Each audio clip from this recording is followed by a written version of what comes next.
So we'll cover a number of items today on the call. First, we will give kind of a review of the Fair Trade Commitment by Chartwells.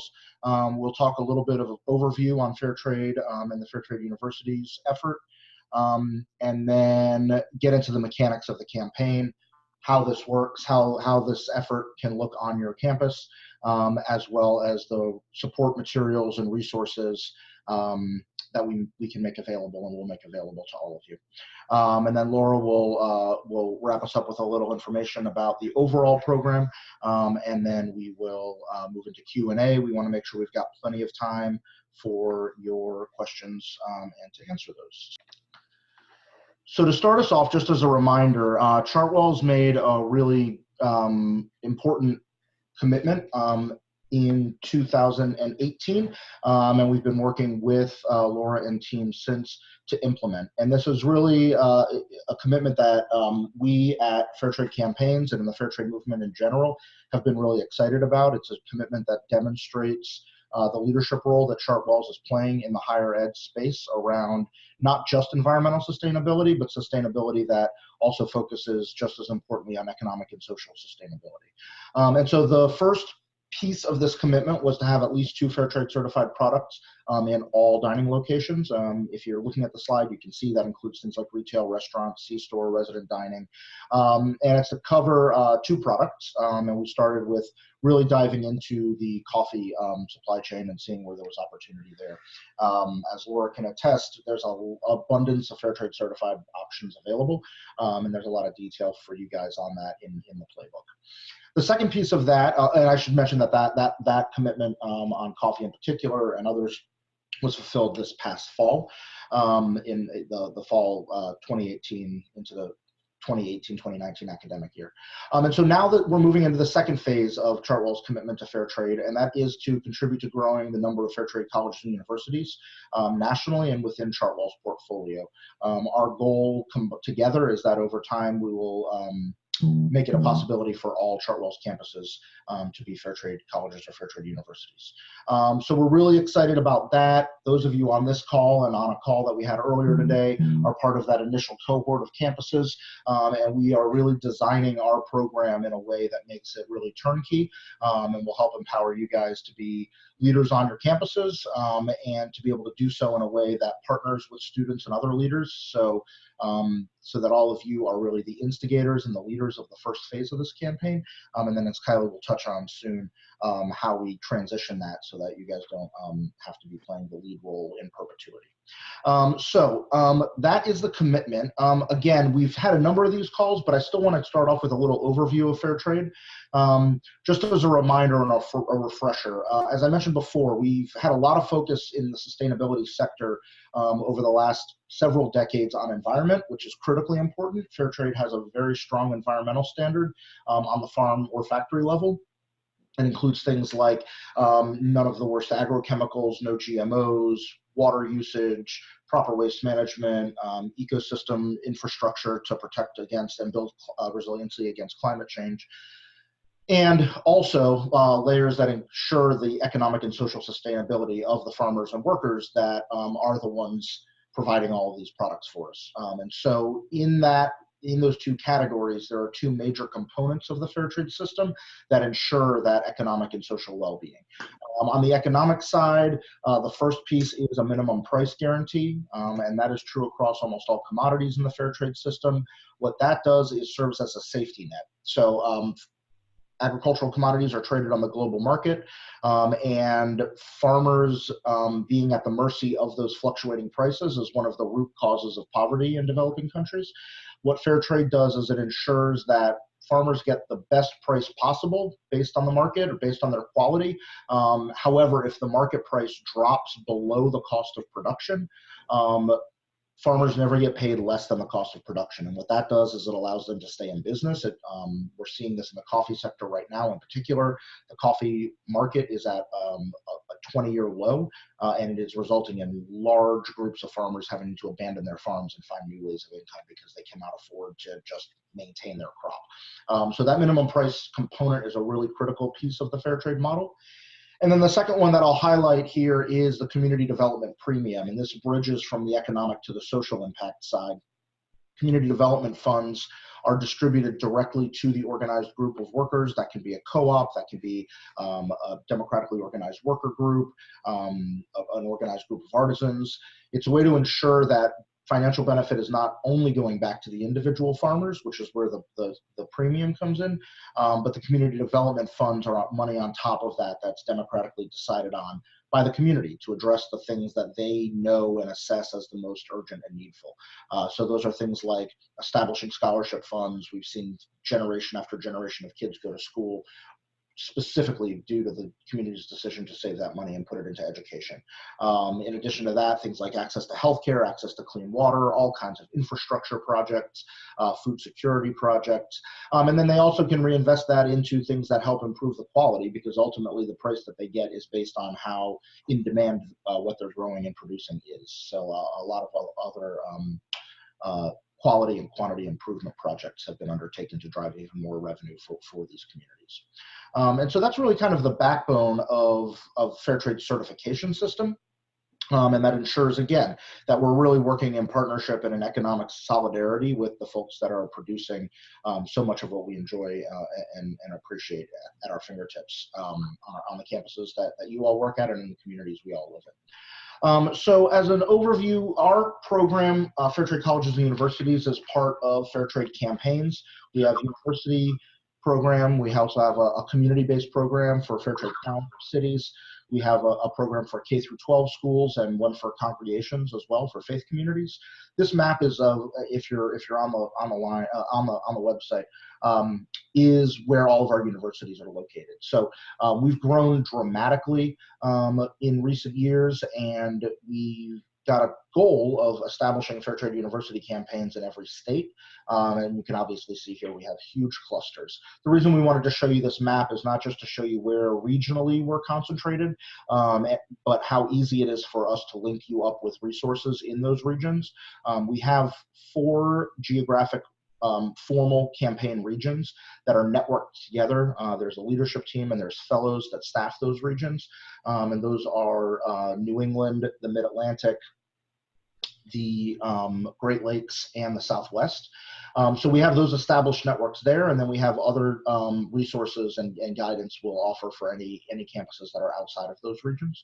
And we have grown dramatically over the last 6 or 7 years. So if we go to the next slide, you can kind of see our growth curve here. One of our core strategies for growing and expanding the fair trade movement and fair trade colleges and universities specifically is by partnering with organizations and companies and brands that are trying to move the needle, that are trying to drive sustainability initiatives, and helping to demonstrate the way that fair trade can help deliver on those. And that's the lens through which we came to this partnership with Chartwells, is really an understanding of how fair trade can check a lot of boxes in sustainability initiatives. And, you know, unlocking this kind of growth is in no small part due to those partnerships. And this partnership in particular with Chartwells is really going to allow us to scale to the next level. So this shows through current, once we add in all of this first group of Chartwell campuses, you know, we'll be up and around the 170s, and we really project a continued steep growth curve over the next 4 or 5 years as we make fair trade more the norm than the exception. So with that, let me hand it back over to Kylie. Again, we are really excited about rolling this program out, and we're really excited to be working with all of you. Our commitment is to make this, again, as turnkey and operational as possible, to give all of you the resources you need to be successful with these efforts on campus. And Kylie's going to talk a little bit now about the structure of the effort, what that looks like on your campus, what it takes to become a fair trade university, and then we'll get into some of the resources and programs we'll be excited to plug you guys in. Great. Thank you, Billy, for that great overview of fair trade in our program. So I'm going to walk everyone through the 5 steps to achieving the Fair Trade College University designation. And I want to emphasize, like Billy said before, that we really want to make this turnkey for all of you, and we want to ensure that you all have the resources and support that you need to move this program forward on your campus. So we'll start at the top with goal number 1, build your team. This is really the foundation of a successful fair trade campaign. So the minimum requirement here is 5 members, at least 1 non-student student to form this core committee on your campus. Now, of course, with you all being in the dining teams on your campuses, you'll definitely be the leads of this, so to speak. But as Billy said, we want to make sure that this is collaborative and it's a real partnership across various stakeholders, with student involvement being key. So definitely think about leveraging student interns and making sure that you are pulling in members of the student body into the effort as much as you're able to do so. So that goal build your team is really the foundation. There's a wide array of approaches you can take to how often that committee meets, what those meetings look like, and again, that's all coaching that we can provide from the Fair Trade Campaign's perspective on how the best approach is around the team building piece. The second goal is reach out to campus outlets. This is really where we see most of the impact being driven. Billy ran through some of the pillars of fair trade, that minimum price guarantee, the community development funds. This is really where we see campuses being able to impact farmers and workers through their purchases. So the goal here is a minimum of 2 fair trade products at each campus owned and operated venue. Now by that we mean dining, in this case owned and operated. So all of the outlets on campus that Chartwells operates, your cafes, your coffee shops, the dining commons, of course, dining halls, markets, convenience stores, and the bookstore is also included here. Need to offer at least 2 products. Now with the commitment that Chartwells has already made, you're all well on your way to achieving the second goal, which is great, but we're also able to provide support, which I'll get to in a moment, around sourcing and ideas of products to source. The third goal is enroll offices in catering. So we're really talking again about how do we amplify that impact through campus sourcing, through the purchasing power of your institution. This is working with offices and catering services to ensure that fair trade products are used in campus offices, departments, but also campus events. So a really great way to achieve this goal is to just make fair trade coffee or tea the default option on campus. Now again, with Chartwell's incredible commitment to fair trade sourcing, many of your campuses are already well on the way to implementing this, which is a huge help, but making sure that you have at least 3 examples here of, again, an office or a meeting, campus official meeting that used fair trade. Some examples of this that we've seen in the past include, let's say the Faculty Senate meets on campus once a month. They have fair trade coffee or tea at their meeting, that would count. Maybe the student government has a similar meeting, or the history department always has fair trade coffee, so those sorts of things. The fourth goal is around education and events. This is really important. This is where we see the awareness raising happening on campus around fair trade, making sure that, where there's fair trade products available, that the students know what that means, that they understand what fair trade certified products mean and the impact that they're having by choosing fair trade. So the main way that we see this completed is through events, and the minimum requirement here is 4 per year. Generally, that's completed 2 per semester so that the activity is consistent. We want to make sure that the events are well spaced out, but it doesn't have to be events. Fair trade in the classroom always counts here.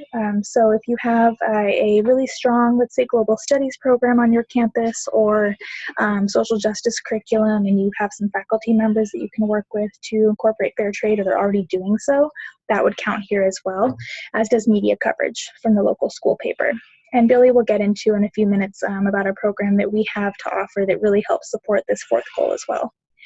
And then last but not least is pass a fair trade resolution. This is something that we have ready to go for all of our campuses, so you don't need to draft this from scratch. We have a boilerplate template that we use, and this is ultimately signed by the college or university president. Now, in some cases, we recognize that that's not possible. The president or chancellor is inaccessible for whatever reason, or there's not precedent on campus for having them sign a resolution, in which case we will work with you on a custom one-on-one basis to determine who else would be a good fit. But the idea here is that we want to make sure that there's administrative buy-in. We want to make sure that after all the work that's been done, that it's really part of the framework of the campus, as opposed to just a dining initiative or just a student-led initiative. And there's some really good examples that we can share out throughout the fall as you all work on this, from campuses like Texas A&M that partnered really closely with sustainability and the president's office and the Chartwells team on campus and students to get the resolution passed.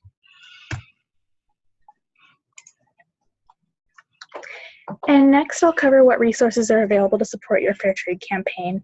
So there's several resources listed on this slide. The one that I really want to hone in on is the Chartwells Fair Trade Campus Toolkit, which we'll all look at in a moment. We also have the purchasing playbook, fair trade product lists and label overviews. So fair trade campaigns, we recognize 4 fair trade certification labels because they're third-party verified. What do those labels mean? What are the differences among the labels? Event guides, Fair Trade 101 fact sheets, not only on commodities, but on issues as well. How does fair trade tie into women's empowerment? How does fair trade tie into environmental sustainability? That resolution template that I mentioned, the regional networks that Billy mentioned, and coaching via email and phone. We are here to help support you through this process and answer questions via email, have individual phone calls, as well as some group strategy calls that we're planning for later on in the fall of 2019. So at this point, I want to turn over to that toolkit so everyone can get a sense of what this looks like. So this has been made available to you all, and I know that Courtney and Laura at Chartwells will be continuing to distribute this and promote it. But what this is a customized toolkit for Chartwells staff that goes through every single one of the 5 goals and has customized resources for how to complete each goal. You also have some really good examples here of other Chartwells accounts that have engaged in this work before, as well as some of those internal resources that Chartwells is providing. And contact information at the bottom. So my email is in here, available to answer questions anytime, as well as Laura and Courtney at Chartwells. And then lastly, before I turn it back over to Billy, I want to run everyone through the very easy, quick process of registering your campaign on our website.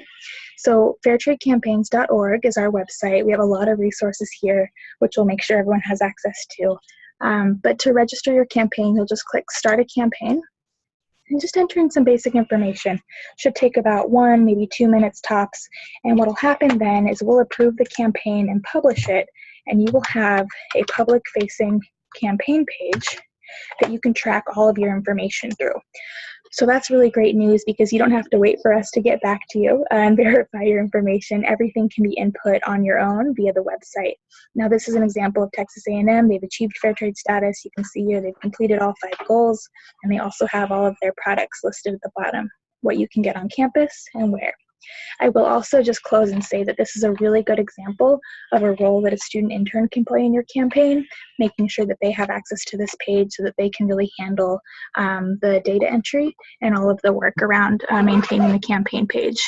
And also just to emphasize again that, you know, our role of students is important in these campaigns, and our vision is that, you know, to Billy's point, this is something that is started and launched by Chartwells, but you don't need to own it and kind of be the ultimate accountable stakeholder forever. So this can be passed on to the students as well. And back over to you, Billy. Great, thanks, Kathy.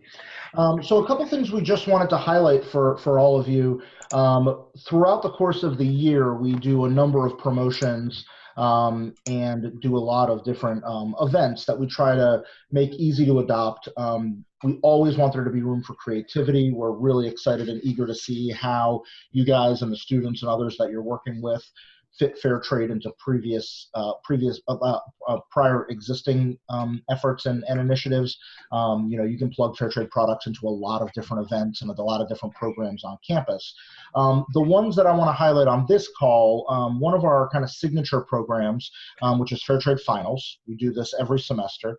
This is an opportunity to highlight fair trade in this time of the year when students are really cramming for their finals and studying a lot. Opportunities to highlight essential products like coffee and chocolate as students are navigating finals weeks and the weeks leading up to that. We've seen this come together in a lot of different ways. Some campuses do a midnight breakfast or you know, an energizing station with coffee and tea and chocolate on different spots throughout campus. But it's a really great way to, again, as Kylie mentioned, the goal of these events, it's a great way to raise more awareness, help students understand the kinds of products that they can purchase to make an impact. And it's one of the plug and play ways that you can check off some of the criteria around the events. So we'll have a lot of resources for this for you guys this semester coming up. It'll be held, like I said, right towards the end of the semester. And we really want to encourage everybody to think about this program as an opportunity to really highlight all of the sustainability commitments and the sustainably sourced products that are on your campuses.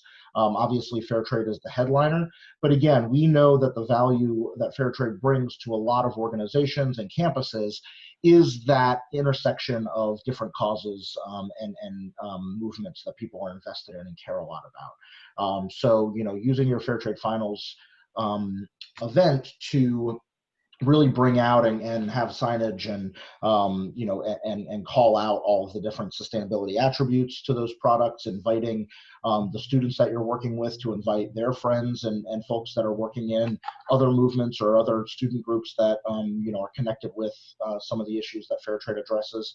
It can be a real rallying cry on campus, and again, just a really outstanding opportunity for you guys to position dining services as a leader on campus on causes that students really care about. And then the second thing that I'll mention is our national conference. We do this annually. In fact, in 2018 in Washington, D.C., your guys' colleague Courtney Bryant from Texas A&M shared and announced the Chartwells commitment to product sourcing.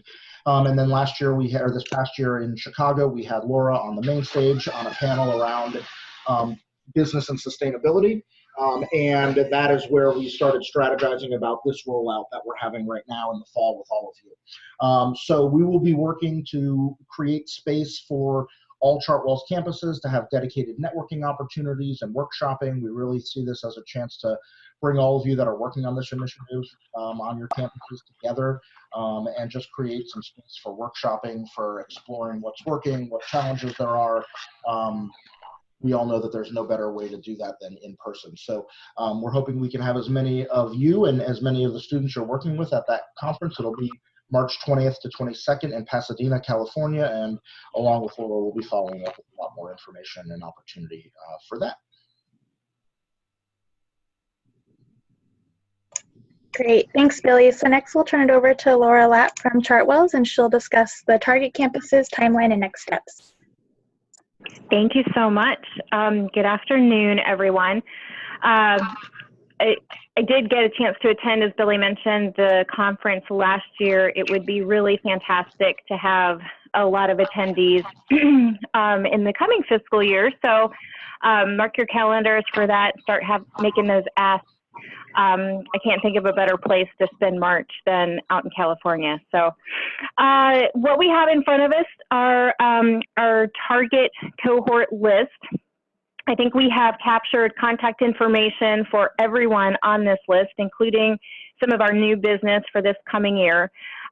Just to reiterate, everybody that we chose from this list was targeted for a very specific reason. So whether it was previous participation in one of the campaigns, they currently have or had some previous interest that started from a student group or from Chartwells group, potentially, you know, an in-process campaign. We wanted to reinvigorate that. Some of our AC campuses that are really focused on real food or those AC Stars commitments. And then certainly our CFEs who are designated and tasked with really leading the way and setting that best case example. So all of you on this call now are part of this cohort group. If you were an optional campus that decided to opt in, you are now officially a part of the cohort group as well. So welcome, and we're really excited about seeing all of these campuses achieve that status, so that next year at the Fair Trade Conference, we can announce, you know, our wonderful success and really creating a movement here. So all of you, we've been through this a couple of times before, what to do next and where you should be already.